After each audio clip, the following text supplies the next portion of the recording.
Hello बच्चा लोग, कैसे हो सब आदमी। आई होप सब आदमी एकदम परफेक्ट हो गए। चलो, तो ये आज हम लोग करेंगे सिक्स और सेवन, दो क्वेश्चन करेंगे। दोनों 2000, एक 2000 में पूछा गया था, एक 1986 में पूछा गया था, है ना। क्वेश्चन कैलोरीमेट्री का हम लोग कर रहे हैं, प्रीवियस ईयर एडवांस के लिए क्वेश्चन हैं। तो चलो पहला क्वेश्चन देखते हैं हम लोग आज का। 6 नंबर है। इससे पहले के सारे क्वेश्चंस जो हैं, मतलब 5 क्वेश्चंस आपको इसके वीडियो में दिखेंगे और लिंक में सारे क्वेश्चंस आपको दिए रहेंगे, है ना। आप उनको चेक करके सारे क्वेश्चंस को खुद से सॉल्व करो। नहीं समझ में आया तो वीडियोस देखना, ठीक ना। चलो, तो पहला क्वेश्चन क्या कर रहा है, देखो। A block of ice at -10 degree Celsius, है ना। अब हम लोग इसको किस तरह से कर सकते हैं समझेंगे। कंसेप्चुअल क्वेश्चन है, इसमें कंसेप्ट कर लगाना है हम लोगों ने। क्या लगाना है कंसेप्ट भाई, तो एक ब्लॉक है -10 डिग्री सेल्सियस पे आइस का, है ना। -10 डिग्री सेल्सियस पे, ओके।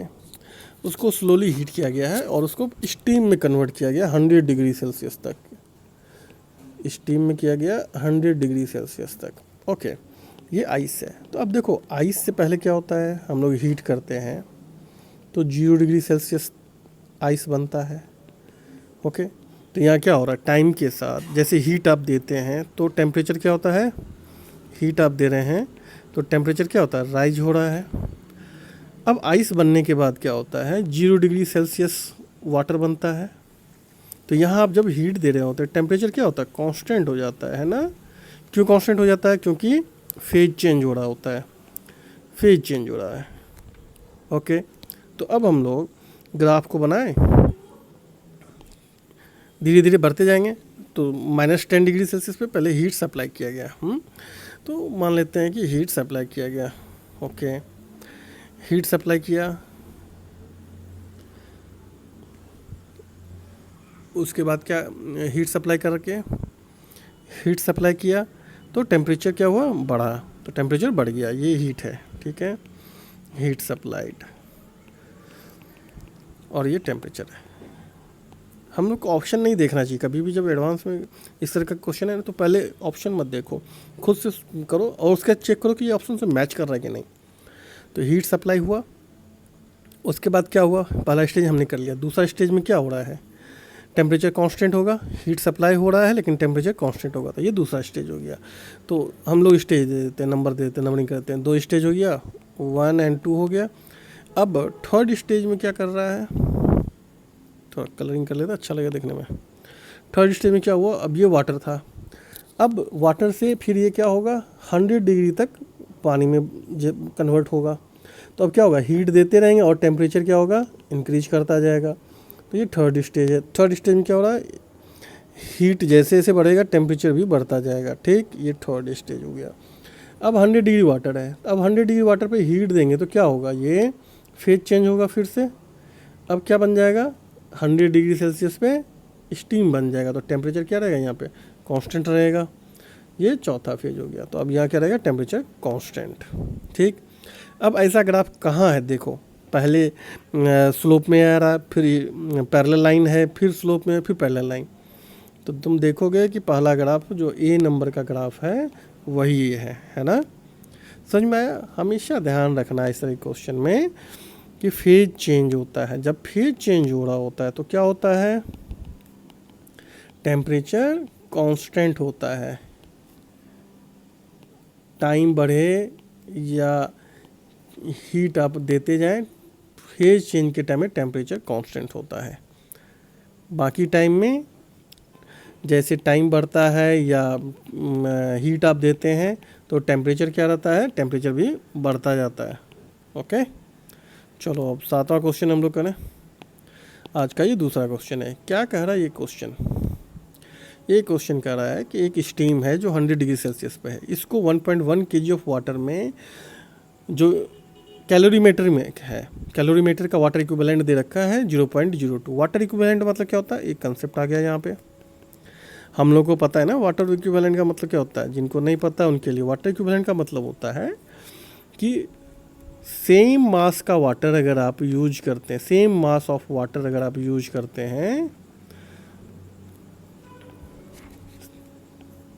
वाटर इक्विवेलेंट का मतलब हुआ कि उतना ही हीट कंज्यूम करेगा जितना कि उतना मास का वाटर यूज करता है। जैसे यहाँ पे दे रखा है 0.02 kg, अब kilo joule kg sorry calorimeter का वाटर इक्विवेलेंट दे रखा है। इसका मतलब हुआ कि 0.02 kg ऑफ वाटर जितना हीट कंज्यूम करेगा उतना ही कैलोरीमीटर करेगा। ठीक है, क्लियर है। तो हम लोग मान सकते हैं कि टोटल वाटर कितना हो जाएगा तब। एक्चुअली वाटर नहीं है, वो वाटर इक्विवेलेंट है कैलोरीमीटर का, पर for the sake of solving question हम लोग उसको मान लेंगे 1.1 kg था वाटर प्लस 0.02 kg हो गया इसका, तो ये हो जाएगा 1.12 kg टोटल। अब हमारे पास इतना kg वाटर है। ठीक है, अब इसका टेम्परेचर राइज होगा कैलोरीमीटर का। स्टीम को पास कर रहे हैं 100 डिग्री सेल्सियस पे, अब इसका टेम्परेचर राइज होगा। ठीक, तो बोल रहा है कितना स्टीम कंडेंस होगा अगर 100 डिग्री सेल्सियस पे स्टीम को इतने वाटर के थ्रू करते हैं और उसका टेम्परेचर 15 डिग्री सेल्सियस से 80 डिग्री सेल्सियस तक अगर हम लोग राइज करते हैं तो कितना केजी स्टीम कंडेंस हो जाएगा, मतलब कितना केजी स्टीम वो हो जाएगा, क्या बोलते हैं, अपना हीट लूज करेगा। तो क्या मतलब हुआ, यहाँ पे क्या होगा, हीट लूज बाय किसके द्वारा भाई, हीट कौन लूज करेगा, स्टीम, इक्वल टू क्या होगा, heat taken by water and calorimeter, है ना। अब कैलोरीमीटर का तो हमने कर ही दिया, वाटर इक्विवेलेंट 0.02 kg था, एडअप कर लिया।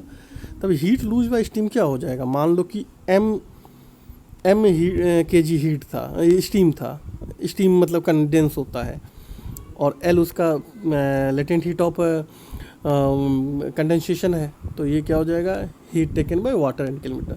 टोटल कितना हो जाएगा, MS और क्या T2 माइनस T1, यही होगा। यहाँ पे M, यहाँ हम लोग कैपिटल M ले लेते हैं जो कि क्या है, वाटर और उसका है, तो यहाँ से M क्या हो जाएगा, MS T2 minus T1 divide by L। ये फार्मूला पता है ना सबको। S क्या होता है, स्पेसिफिक हीट ऑफ वाटर होगा, M टोटल मास हो जाएगा, मतलब water equivalent of calorimeter plus mass of water. तो अब यहाँ सबका वैल्यू पुट कर दो, 1.12, S कितना दे रखा है क्वेश्चन में S दे रखा है, चलो इस यहाँ पे S दिया नहीं है तो इसका हम लोग ले लेते हैं, इसमें कैलोरी में कर लेते हैं, तो 1000 ले लेते हैं। ओके, ये हो जाएगा 1000 into T2 minus T1, T2 minus T1 कितना है, 80 माइनस 15 हो जाएगा, और लेटेंट हीट ऑफ सब्लिमेशन कितना होता है उसका, 54 इंटू 10⁴ कैलोरी होता है ना। तो अब इस चीज़ को हम लोग सॉल्व करेंगे, इसको जब सॉल्व आप करोगे तो ये आ जाता है 0.135 kg। ठीक है, समझ में आया कैसे इसको हम लोग सॉल्व करेंगे। आपको पता होना चाहिए जब आप एडवांस का पेपर देने जाएंगे, हालांकि दिया रहता डाटा, फिर भी आप लोग ये सब डाटा याद रखो। L का वैल्यू क्या है, S का वैल्यू क्या होता है कैलोरी में, तो जूल में क्या होता है, ये आप थोड़ा सा याद कर लो। ज़्यादा तो है नहीं, वाटर का ही याद रखना होता है, बाकी सबका देते हैं, ऐसे वाटर का भी देते हैं, लेकिन कभी बाई मिस्टेक अगर नहीं दिया तो आप इसको यूटिलाइज कर सको, इसलिए याद रखो। ओके, चलो, आई होप कि आप लोगों को ये वीडियोस पसंद आ रहा हो, समझ में आ रहा हो। जितना ज़्यादा समझोगे कंसेप्ट क्लियर होता जाएगा, और एडवांस का क्वेश्चन आपको बहुत ईजी लगेगा, कुछ भी नहीं होगा, है ना। आप एडवांस मैक्सिमम से मैक्सिमम मार्क्स रीच कर सकते हो, और टॉप कॉलेज में कानपुर, खड़गपुर, इन सब कॉलेजों में आपका एडमिशन हो सकता है। ओके, चलो, तो वीडियो को लाइक कर लेना, सब्सक्राइब कर लेना, ताकि रेगुलर इस तरह के वीडियोज़ आप लोगों को मिलता रहे। Take care, see you, bye.